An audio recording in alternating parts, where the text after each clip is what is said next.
Hello everyone, আসসালামু আলাইকুম। আশা করছি আপনারা সবাই অনেক ভালো আছেন। আলহামদুলিল্লাহ আমিও ভালো আছি। তাই চলে এসেছি আবারও নতুন একটা দিনের সাথে নতুন একটা ভিডিও নিয়ে। আশা করছি একটা লাইক দিয়ে আমার ভিডিওটার সাথে আপনারাও থাকবেন। আজকের ভিডিওটা শুরু করেছি সকাল থেকে। আমার ছোট মেয়েকে, ও যেহেতু মক্তবে পড়ে, ওকে কিন্তু আমি এখন দিয়ে আসব। তো ওকে নিয়ে যাচ্ছে আর কি মসজিদে, যেহেতু ও পড়ে আর কি। তো মসজিদ তো আমাদের বাসার কাছেই, ওকে আমি একটু এগিয়ে দিয়ে আসব। ওকে দিয়ে এসে আবার রান্না করতে হবে। তো হেঁটে হেঁটে যাচ্ছি, দুই মা মেয়ে মিলে, আমার মেয়ে আর আমি গল্প করতে করতে কিন্তু যাচ্ছি। তো যেতে যেতে কিন্তু আমরা একটু কলার বাগানটা আপনাদের সাথে শেয়ার করলাম। আর পাশে দেখেন আমার মেয়ে ফুল দেখাচ্ছে আপনাদেরকে। আর হচ্ছে হেঁটে হেঁটে কিন্তু আমরা এখন যাচ্ছি দুই মা মেয়ে মিলে গল্প করতে করতে। আর আমি কিন্তু একটু ক্যামেরাটা অন করেছিলাম আপনাদের সাথে শেয়ার করার জন্য। তো তারপরে কিন্তু চলে এসেছি মসজিদে। আমার মেয়ে কিন্তু গেট খুলেই মসজিদে চলে যাচ্ছে, আর আমিও তো ওর পিছে পিছে যাচ্ছি।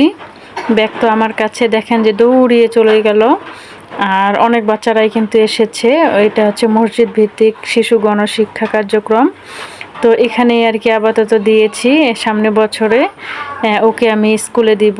স্কুলে তো দিব না, ওকে আমি মাদ্রাসায় দিব, যেহেতু বড় মেয়েকে মাদ্রাসায় দিয়েছি আর একেও আমি মাদ্রাসায় দিব। দুই মেয়েকে আমার আশা আছে যে মাদ্রাসা লাইনেই পড়াবো আর কি। তো আমি ওকে দিয়ে এসে আমি কিন্তু অফ ক্যামেরাতে রান্না শেষ করেছি। আর কয়েকদিন থেকে তো বৃষ্টি হচ্ছেই। রান্না বাড়া শেষ করে, খাওয়া দাওয়া শেষ করে অনেকটা সময় কিন্তু চলে গিয়েছে।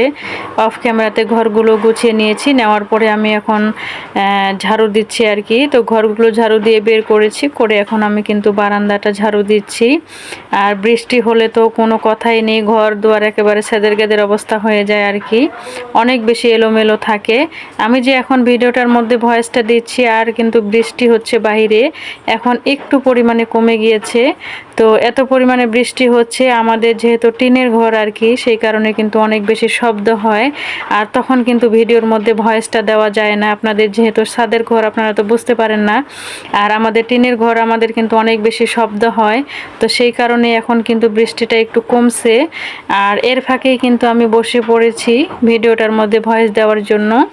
আমার এই ভিডিওর মধ্যে যদি কোনো নয়েজ থাকে, প্লিজ আপনারা একটু ক্ষমার দৃষ্টিতে দেখবেন। আমি কিন্তু দিনের বেলাতে ভিডিওর মধ্যে ভয়েসটা দিই, রাতের বেলা কিন্তু দিতে পারি না। দিনের বেলায় যখন ভিডিওর মধ্যে ভয়েসটা দিতে বসি, এত পরিমাণে যে ঘুম ধরে, মনে হয় যে ফোন একদিকে আর আমি একদিকে পড়ে যাচ্ছি, এরকম একটা অবস্থা আর কি। অনেক পরিমাণে আমার ঘুম ধরে, কেন জানি না। যখনই ভিডিওটা আমি এডিট করতে বসবো, তখনই কিন্তু আমার ঘুম ধরে যায়। রাতে তো একেবারে পারিয়ে না, দিনের বেলাতেও কিন্তু এরকম হয়। তো আমি জানি না কার কার এরকম হয়, ভিডিওটার মধ্যে ভয়েস দেওয়ার সময় ঘুম ধরে আর কি।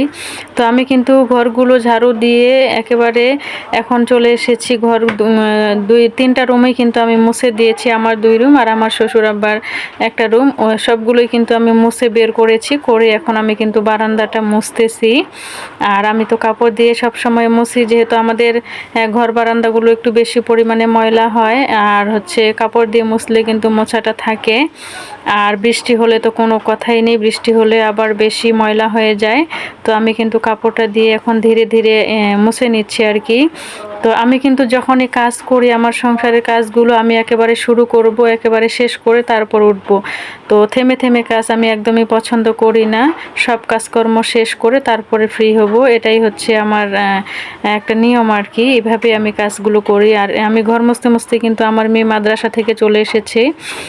ও তো বাহিরে, আমি ওর পরীক্ষা দিতে গিয়েছিল, ওর ফাইলটা আমি রেখে দিলাম। আর দিয়ে কিন্তু এখন আমি ঘরগুলো মুছে দিচ্ছি। ওকে বললাম যে তুমি একটু বাহিরে থাকো, ওর একটা বান্ধবী আসছে, ওকে এগিয়ে দিতে গিয়েছে। তো আমি বললাম যে যাও, আমি ফাইলটা রেখে দিই। তো তারপরে কিন্তু বারান্দাটা আমার মোছা হয়ে গিয়েছে। আর এদিকে আমি কিন্তু এখন সিঁড়িটা ভালোভাবে মুছে নিচ্ছি। তো আসলে আমরা যারা খোলামেলা পরিবেশে থাকি, আমাদের ঘর বাড়ি কীরকম থাকে সেটা তো আমরাই ভালোভাবে জানি। তো আমাদের প্রত্যেকটা দিন কিন্তু ঘর দুয়ার মুছতে হয়, না মুছলে তো হয় না। আবার যেহেতু ছোট ছোট বাচ্চা আছে আমাদের, তো আমি চেষ্টা করি আমার যা কিছু আছে সেগুলো একটু ভালোভাবে পরিষ্কার পরিচ্ছন্ন আর পরিপাটি করে রাখার সব সময় চেষ্টা করি, যতটুকু পারি আর কি। আর যখন আমি অসুস্থ হয়ে যাই তখন অনেক বেশি খারাপ লাগে সংসারের কাজগুলো করতে।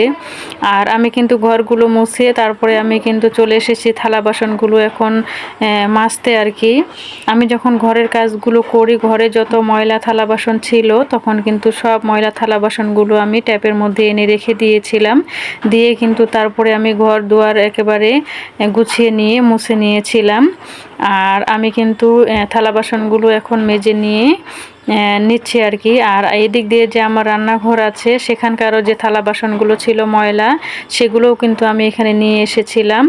আমি থালা বাসনগুলো আপনাদেরকে যেগুলো দেখাচ্ছি এগুলো তো শুধু এগুলোর মধ্যে তো কোনো কালি নেই, সেগুলোই আপনাদের সাথে শেয়ার করতেছি। আর আমার রান্নাঘরে যে থালা বাসনগুলো ছিল হাঁড়ি পাতিল আর কি, যেগুলো রান্না করেছিলাম আর কি, সেই হাঁড়ি পাতিলগুলো কিন্তু আমি অফ ক্যামেরাতে ধুয়ে নিয়ে গিয়েছিলাম।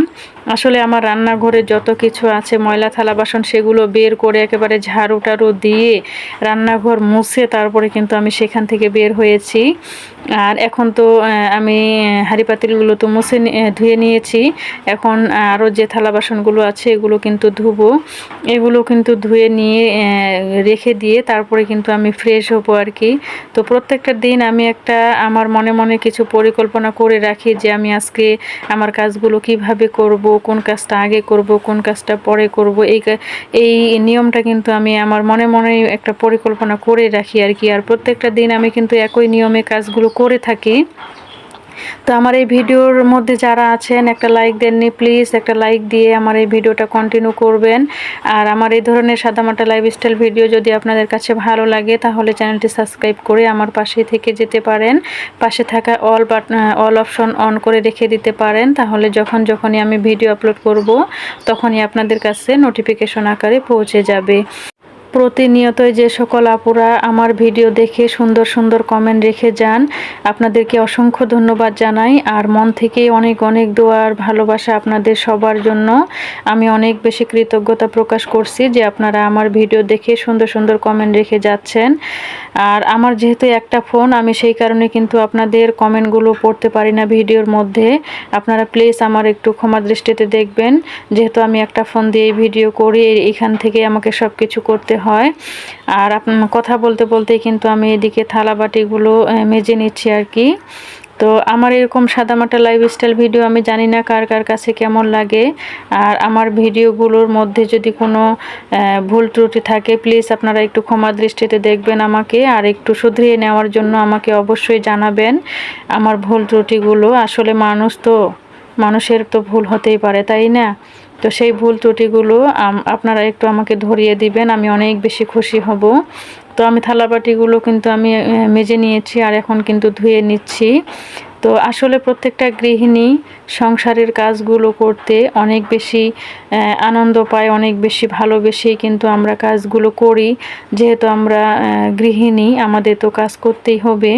তো অনেক সময় কিন্তু নিজের কাছে যখন ভিডিওর মধ্যে দেখি যে আসলে আমরা কত কষ্ট করি, আমরা গৃহিণীরা আসলেই সারাদিনে অনেক বেশি পরিশ্রম করি, বাচ্চা কাচ্চা সামলাই, আমাদের সংসার সামলাই, সংসারের সমস্ত কাজকর্ম গুছিয়ে রাখি। একটা গৃহিণী কিন্তু তার সংসারের জন্য অনেক বেশি কষ্ট করে, অনেক বেশি পরিশ্রম করে। তো অনেক সময় কিন্তু পুরুষেরা আমাদেরকে বলে যে তোমরা কি করো, শুধু রান্না করো আর কাপড় ধোও আর খাও, সারাদিন তো শুয়ে বসে থাকো। আসলে আমরা কিন্তু যারা গৃহিণী আছি আমরাই জানি যে সারাদিন আমরা কতটা শুয়ে বসে থাকি আর কতটা কাজ করি। তো এই হলো অবস্থা। তো তারপরে কিন্তু আমি থালা বাসনগুলো ধুয়ে এখন নিয়ে এসেছি শুকাতে দিব। আর আজকের আমার এই ভিডিওটা থেকে বিদায় নেওয়ার সময় হয়ে গেছে। তো দেখা হবে অন্য একটা ভিডিওর সাথে। সবাই ভালো থাকবেন, সুস্থ থাকবেন, আমার জন্য দোয়া করবেন। আমিও আপনাদের সবার জন্য দোয়া করি। সবাই ভালো থাকেন, সুস্থ থাকেন, নিরাপদে থাকেন। আর চলে আসবো আবারও একটা ভিডিওর সাথে। সবাই সুস্থ থাকেন, আমার জন্য দোয়া রাখবেন। আল্লাহ হাফিজ। আসসালামু আলাইকুম ওয়া রাহমাতুল্লাহি ওয়া বারাকাতুহু।